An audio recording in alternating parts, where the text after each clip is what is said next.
What do you think of that?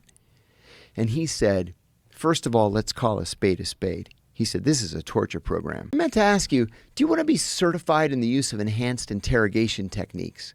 And I had never heard that term before. I said, enhanced interrogation techniques, what's that mean? And he goes, we're going to start getting rough with these guys. Like that. And I said, what's that mean? So he describes these 10 techniques. And I said, I don't know, man. That sounds like a torture program. And he said, it's not a torture program. We got it cleared by the Justice Department, and the president signed it. He says, think about it. I said, yeah, give me an hour. I need an hour to think about it. I walked out of the cafeteria. I went up to the 7th floor, which is the executive floor. And there was a very, very senior officer up there for whom I had worked 10 years earlier in the Middle East. I knocked on his door, no appointment or anything.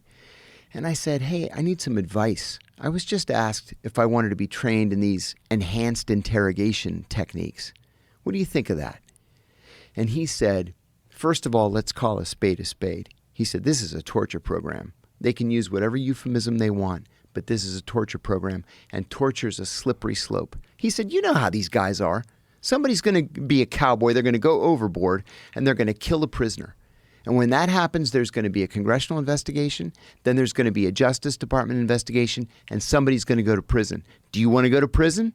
I said, no, I don't want to go to prison. As it turned out, I was the only person who went to prison, but I said, no, I don't want to go to prison.